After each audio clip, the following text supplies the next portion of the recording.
segunda apresentação. Temos tido um novo portal do RECAP, novas funcionalidades, e vai ser apresentado por José Carvalho. Vou então apresentar o portal RECAP e as suas novas funcionalidades numa versão que estamos a desenvolver neste momento, já também em fase de testes. No contexto brasileiro, este portal RECAP corresponde àquilo que é o Oasis BR, que vocês conhecem lá de lá. Portanto, este novo portal RECAP surge num contexto em que necessitávamos de obter alguma informação adicional sobre os requisitos que tínhamos face àquilo que eram as instituições,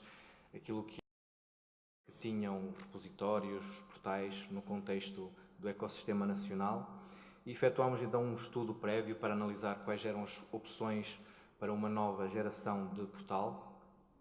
porque tínhamos e sentíamos várias dificuldades no que dizia respeito à gestão da informação. Tínhamos pouca informação, com pouco pormenor, para poder desenvolver serviços à medida das necessidades que tínhamos em mão. E depois, por outro lado, tínhamos também a iniciativa, que já temos vindo a trabalhar há algum tempo, de integrar o portal num contexto de um ecossistema nacional de ciência mais organizado, adaptado àquilo que são os conceitos do normativo PT-CRIS, vou falar um bocadinho mais à frente, e por outro lado também alinhar aquilo que é o portal nacional e os recursos que integram esse portal num contexto daquilo que são as guidelines e as boas práticas. E de certa forma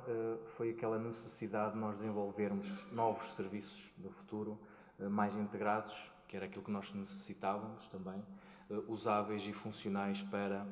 os gestores de repositórios, para os investigadores e para todos os intervenientes. E como é que nós fizemos isso? Através do estudo que foi feito inicialmente, identificámos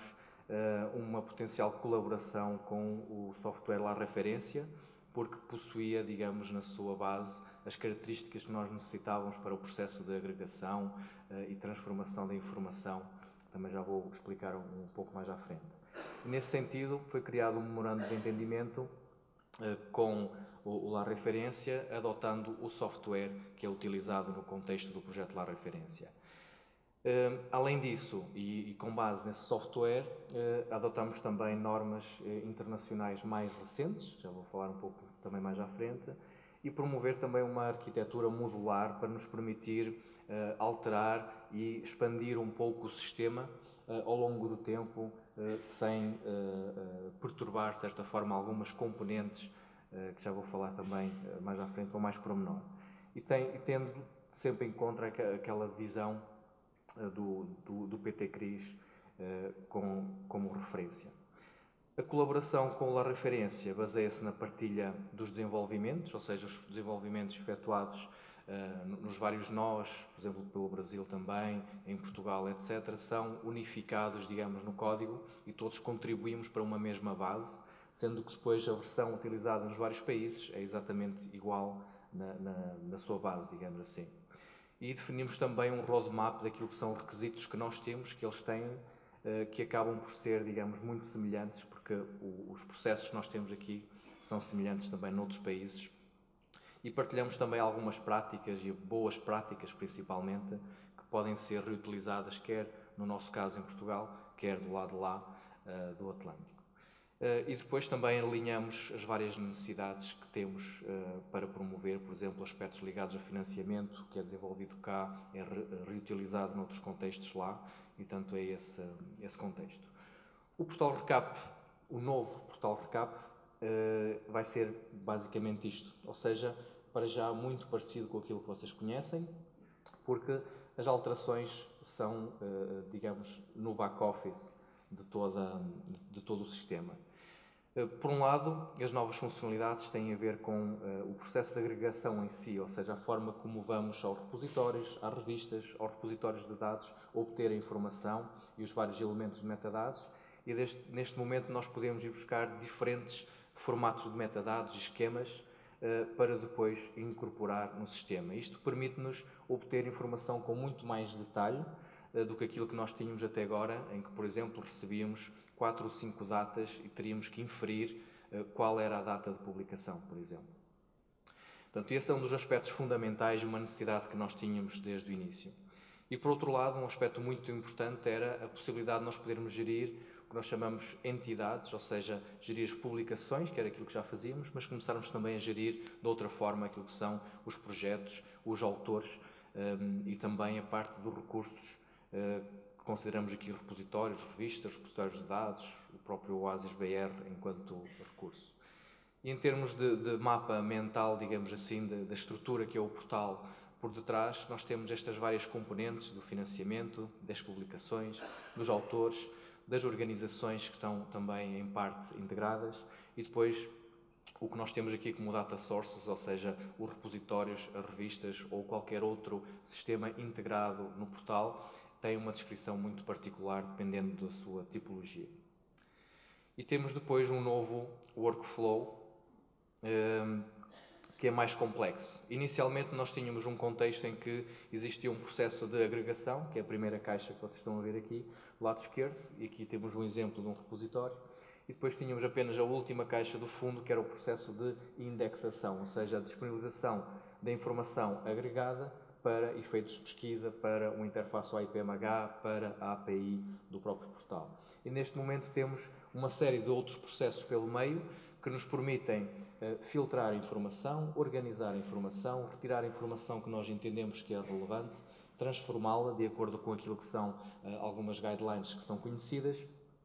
gerir isso no próprio sistema e depois efetuar transformações, como por exemplo, transformar tipos de documento que vêm com as guidelines driver para as novas guidelines e os vocabulários COAR,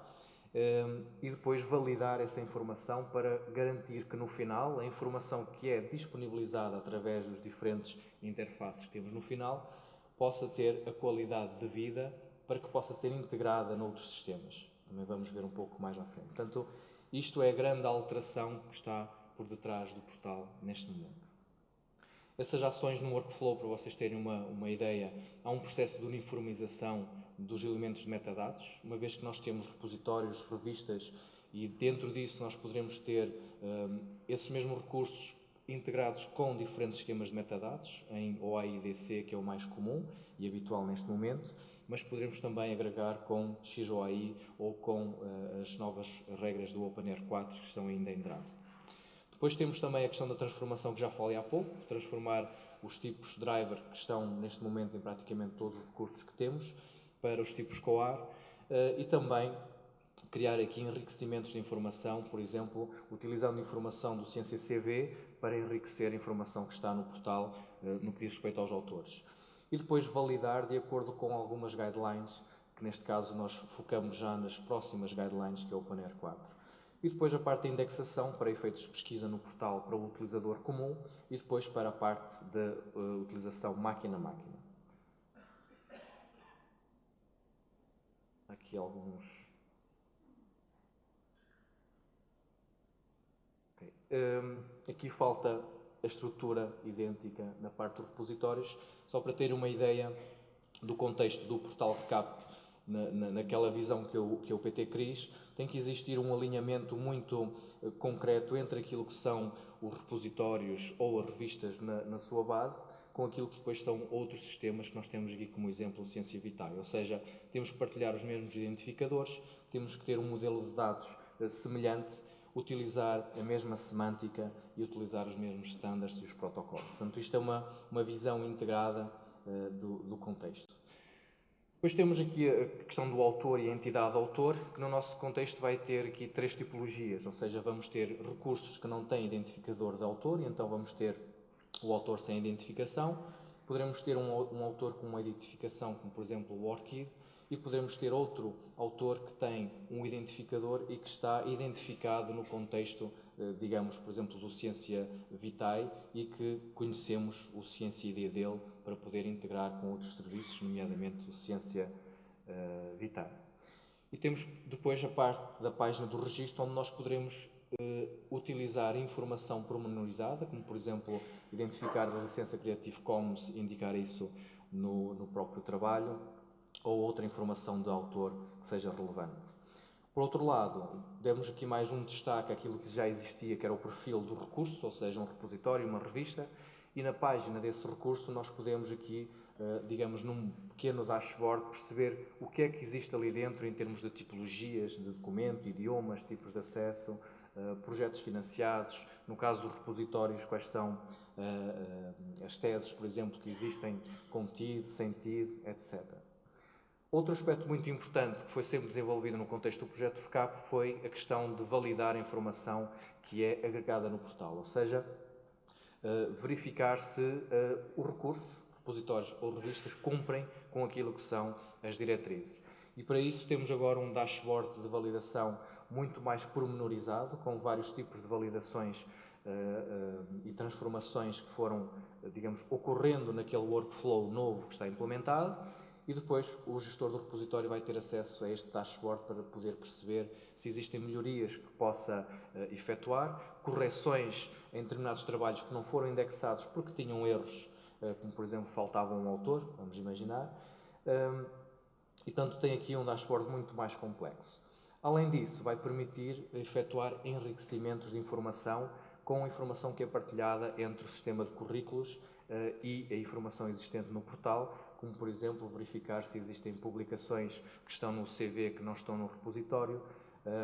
ou por exemplo trabalhos que deviam ter um determinado identificador de autor e não têm, porque foi identificado isso noutro sistema, e portanto vai permitir também este tipo de aspectos. E finalmente temos a parte da exposição da informação, em que tudo aquilo que foi agregado, transformado, validado, etc., é disponibilizado em diferentes contextos. No contexto do AIPMH, que já é comum, vamos incluir, já está incluído um novo esquema baseado no XOAI, com informação mais pormenorizada, ou seja, se nós agregamos informação com mais pormenor, também temos a capacidade de expor essa mesma informação com mais pormenor. E outros aspectos, como por exemplo disponibilizar o texto para o link para o texto integral dos trabalhos, por exemplo nos repositórios ou numa revista. E depois desenvolver também a parte da API, mantendo tudo aquilo que já existe, e é algo que eu aqui não falei em todas as funcionalidades do portal, porque se parte do pressuposto de que tudo o que já existia mantém-se, e estes são alguns aspectos novos, digamos assim. E vamos ter uma nova versão da API com informação mais pormenorizada, porque podemos neste momento efetuar essa parte. Depois, relativamente à relação com o Ciência Vitae, aqui qualquer coisa que acontece que desaparece a estrutura. Há aqui também uma relação com o Ciência Vitae, que é uma das formas que nós temos já de começar esta ligação entre o portal e outros sistemas nacionais de gestão de ciência.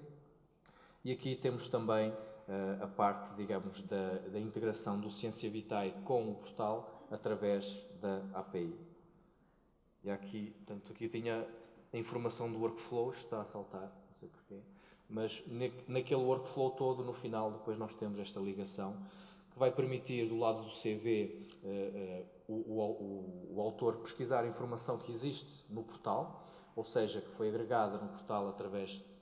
depois dos vários repositórios ou revistas, integrar isso no seu currículo ou fazer o processo inverso, que é enviar alguma coisa do Ciência Vitae para o repositório, que é algo que já acontece e acontecia no contexto do DGOIS, mas que é agora adaptado a este tipo de